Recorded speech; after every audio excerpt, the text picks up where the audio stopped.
लेते हैं। यतिन के पास चला जाए। Yatin, good morning. Good morning. और स्टॉक्स ऑफ द डे की बात करें तो क्लियरली आज अपोलो टायर्स फोकस में है। यस्टरडे जो कॉन्फ्रेंस कॉल हुई और मैनेजमेंट ने टायर के दामों की बढ़ोतरी की जो अनाउंसमेंट की, और ओवरऑल जो आज दो ब्रोकरेज अपग्रेड्स आए, उसके बाद शेयर में आप 4.5-5% की शुरुआती तेजी देख रहे हैं। नोमुरा ने यहाँ शेयर को अपग्रेड किया है, टारगेट है 512 रुपये, और कहीं ना कहीं वैल्यूएशंस काफ़ी अच्छे हैं, सस्ते हैं, ऐसा नोमुरा का मानना है। इसके अलावा मैनकाइंड फार्मा ये भी एक स्टॉक है जहां शानदार नतीजे आए, सेल्स में 65% की वृद्धि, और अगर हम प्रॉफिट की बात करें तो यहाँ भी शानदार 40-42% का इजाफा देखने को मिल रहा है। शुरुआती 3-4% ऊपर था शेयर, लेकिन अभी थोड़ी बहुत प्रॉफिट टेकिंग देखने को मिल रही है इस काउंटर में। और इसी तरीके से एनएलसी इंडिया 4% गैप डाउन के बाद अभी भी 3% नीचे है। रिजल्ट्स वीक थे, मुनाफे में लगभग 65% की गिरावट देखने को मिली है, और मार्जिन लगभग आधे हुए साल दर साल बेसिस पे, जिसके बाद स्टॉक में एक गैप डाउन आप देख रहे हैं। शुक्रिया यतिन इस पूरी चर्चा के लिए। एनएलसी इंडिया आपकी स्क्रीन पे बैकफुट पे आके ट्रेड करता हुआ एक सीवियर प्राइस कट यहाँ पे स्क्रीन पे नजर आ रहा है, और Apollo tyres strong move, NLC India Mankind आपकी स्क्रीन पे 6 रुपये नीचे ट्रेड करता हुआ। स्टिल ये सेशन जो है अब तक लग रहा है पूरी तौर से समर्पित कैपिटल गुड्स को। Look at Siemens, ABB, Cummins, सब के सब स्ट्रॉन्ग मूव, और सिमेंस 8% के मूव के साथ नया हाई, कमिंस 4.5% के मूव के साथ नया हाई, उसके बाद जरा एबीबी लेके आइए नया हाई, अभी बातचीत हो ही चुकी है इस पर।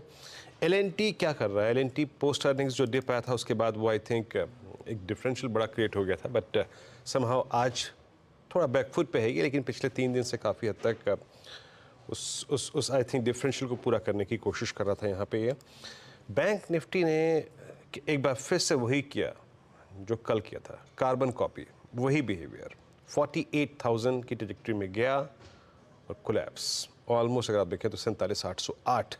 बट अभी ये क्या कर रहा है, कल के 11:30 से लेकर 3:30 के बीच के प्राइस की जो स्विंग हाई थी उसको सस्टेन कर रहा है। ठीक है, वो हो गया। और निफ्टी करीब करीब 22,244 पे आके ट्रेड करता हुआ।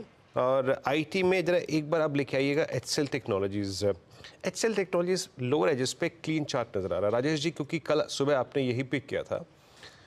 एचसीएल टेक्नोलॉजीज़ में करीब 1390 और 1395 के पोटेंशियल्स लग रहे हैं क्या आपको? क्योंकि ये क्लियर कट 10 डेमा का एक ब्रेकआउट है, और शायद वो 20 डेमा में एक सक्शन पावर होती है। आपका सेंस क्या कह रहा है एचसीएल टेक्नोलॉजीज़ पर? वीरेंद्र जी, देखिए आपने बिल्कुल सही कहा। एचसीएल टेक्नोलॉजीज में वो स्ट्रेंथ है कि वो 1380 1390 तक जाएगा। इनफैक्ट सुबह में जो हमने मुंह देखा उसके बाद प्रॉफिट टेकिंग, ये एक नॉर्मल फिनोमिना है। तो ये प्रॉफिट टेकिंग हुई, लेकिन उसमें डेंट नहीं है, स्ट्रक्चरली कहीं मुझे डैमेज नहीं दिखता। तो अभी भी मैं मानता हूँ कि एचसीएल टेक्नोलॉजीज, जो कि कल हमने एक लेवल दिया था 1350 का, एक स्विंग का टारगेट, अभी 1350 के ऊपर जैसे मेंटेन कर रहा है, मुझे लगता है 1390 1380 ये टारगेट के लिए एचसीएल टेक्नोलॉजीज में बाय करना चाहिए। थोड़ा सा आप एक स्टॉप लॉस मेंटेन करें 1330 का, 1330 का एक स्ट्रिक्ट स्टॉप लॉस रखे और लॉन्ग करें एचसीएल टेक्नोलॉजीज।